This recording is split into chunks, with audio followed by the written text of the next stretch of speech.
have 12-volt pumps in the water bay. There's some interesting things about how that's done. The piping looks a little different from this because it's got some crosses and pressure gauges in it. But in concept, this is what the piping is doing. And again, this is one of those Richard breadcrumb things. In the wheel well above the tire is a little ping tank, a little small supply tank. And there is a line that comes from the Coach supply that will feed that tank. And the important thing to know about that line coming from the supply is just before it goes into that tank, it has a check valve in it. So it allows air that's up to 120 psi to fill this tank. But remember that check valve. All right, you're shut down. You got nothing but the 12-volt pump running. And the 12-volt pump operates between what pressures? 45 to 60. 45 to 60. All right. So pump comes up. First thing it sees is its pressure switch, the infamous well pump switch, which turns it on and off. Okay. Comes up and the line splits again, and there is a regulator in that line that is set to control the pressure going to the potties and the doors and sometimes the slide seals. There's a separate regulator on the slide seals. And the potties, they like about 50, 55 pounds. No, they say 60 to 65. 60 to 65 pounds on those microfull potties. So that is where you set the air pressure to the potties. And also feed the doors. Now it comes on up here. It will fill the supply tank so you got a little buffer so the pump doesn't run every time you flush the potty. But if this check valve were not in place above the tank, the 12-volt pump would try its best, that little bitty teeny tiny pump would try its best to pressurize the entire coach. And it won't last very long doing that. So it's kind of a very neat thing if you're into boondocking. You're supplying the minimal things that need pressure. You're supplying them with 12 volts directly, which is the most efficient use of the power. And you are not pressurizing anything in the coach that does not need to be pressurized. So if your air tanks are down, or you see, you look at that supply gauge on the dash, it could be at 0, and this pump is running and supplying pressure to your potties, and you could think, I have a pump problem, when in fact, this gauge on the regulator is where you need to look to see if you've got a 12-volt pump problem. So your supply gauge on your dash Does not read that because this check valve is in the way. So if your gauge is reading it, that check valve back. If all your other pumps are off. Yeah. There's one other reason for it to be isolated that way. If you're in a campground where you're real close to your neighbor and that 110 pump is going to disturb your neighbor, you can shut it off, and this 12 volt is to keep you through the night by your potties working, your doors working, and your slide seals up. So this little check valve is the key to keeping this system, keeping that 12-volt pump from burning itself up. Many times, as you're starting to air up the coach, if you're standing anywhere close to that wheel well, you can hear that check valve for just a second as it's chattering and letting air through into the supply tank. So where is that check valve? That check valve, actually there is a stalk that comes out of the top of my tank where two lines come into it.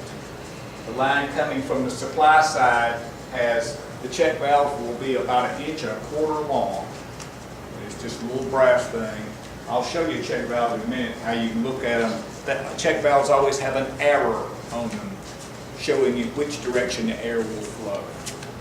Little brass do that.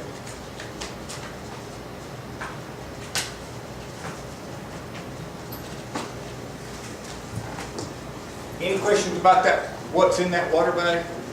And like I said, it doesn't look exactly like that when you look at the pipes. But if you'll take this drawing and stare at the pipes for just a second, you go, oh yeah. That's how it works. And you said the 12 volt is more efficient. If you were boondocking, if you had the 120 pump on, would you drain the batteries quicker than if you just had the 12 volt? Oh yes. Oh, yes. What would be the time frame? Well, that 12 volt pump running draws about 5 or 6 amps DC. When my 120 volt pump comes on, and I have a very efficient one, I'd say a Thomas probably draws twice that. My inverter is drawing 60 or 70 amps because you got to. So if it's a 5 amp 120 volt motor, it'll be a 50 amp DC draw. Plus. That factor of 10, 12 to 120, plus 30% inefficiency. So, but that factor 10 is a seat of the pants, quick math. Yeah. All right. I saved the best for last because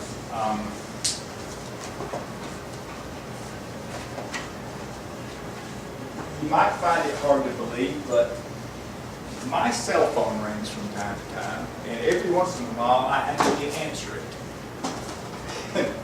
And it's invariably somebody says, I have an air leak, where should I start looking?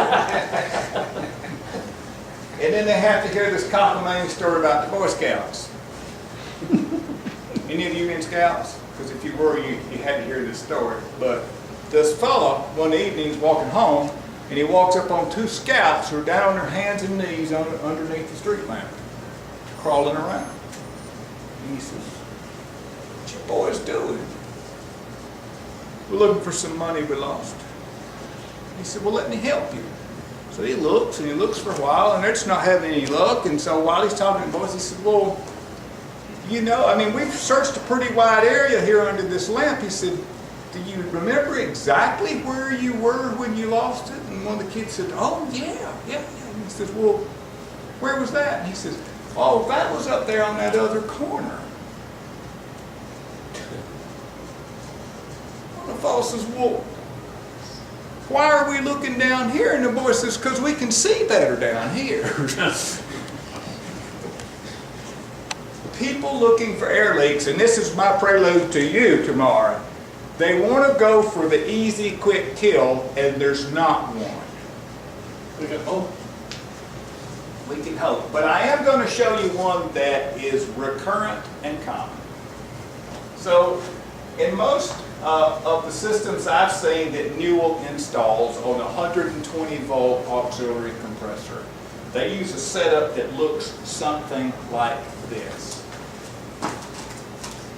The air comes out of the pump, and it comes up and it tees. And one part of the tee goes to a electrically operated solenoid that is a closed valve while the pump is running. And as soon as the pump turns off and loses power, so it's got a 120 volt coil in it, so it's powered from the pressure switch, that valve opens and it releases the head pressure on the pump. So those of you who have pumps who say, my pump won't start, see if that solenoid valve, number one, is there, and number two, if it is actually releasing pressure. Because the pump doesn't want to start against the head pressure. Different generations do that different. Mine doesn't work like that. Comes up and it goes through what is technically known as an air-water separator, but in my experience it is a intentionally installed leaking device.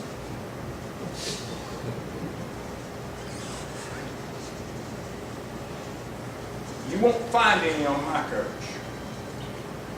They've all been cursed and thrown as far as my frail little arm could get them.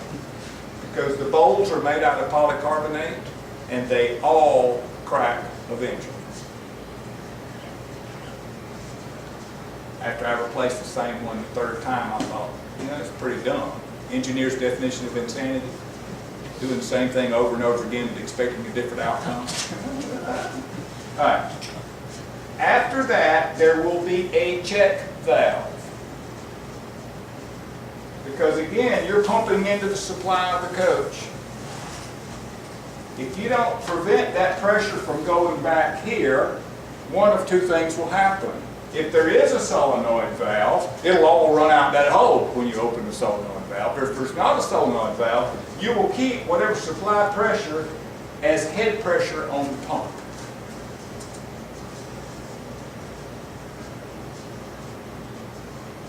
Yes?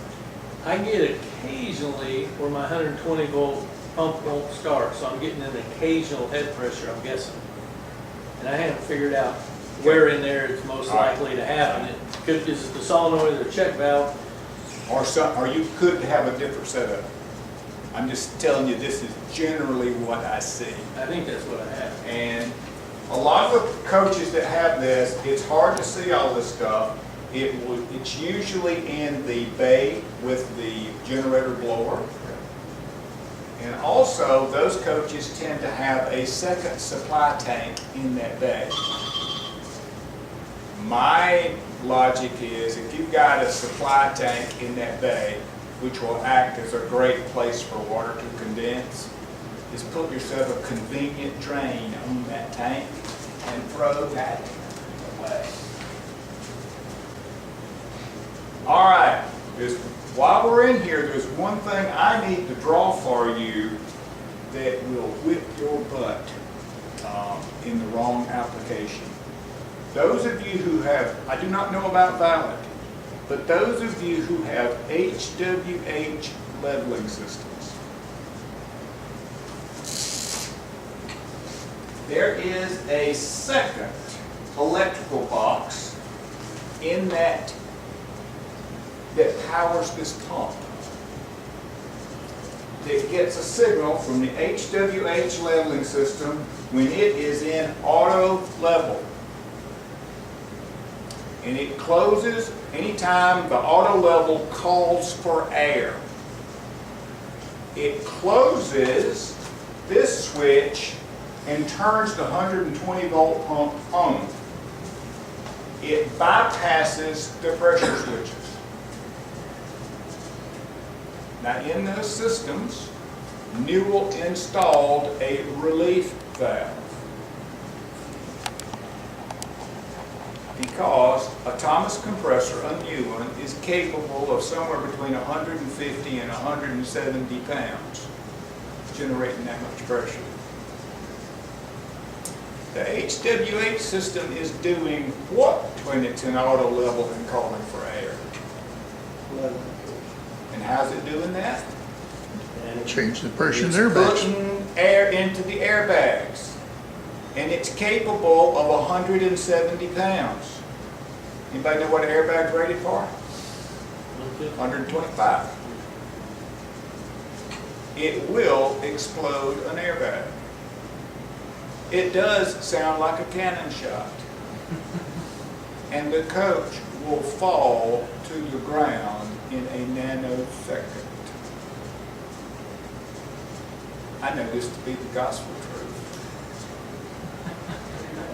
I was staring at it and it didn't happen. Lucky to get hurt. Lucky I didn't get hurt. My solution, I've got two solutions. First of all, I hate auto level because it's wonky. It does all kinds of goofy stuff.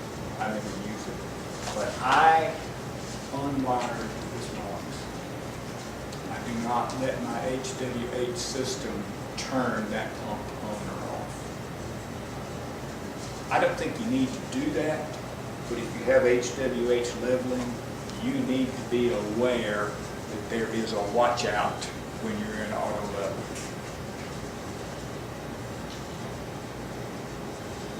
pressure relief valve should have blown. It did not. Had somebody adjusted it previously,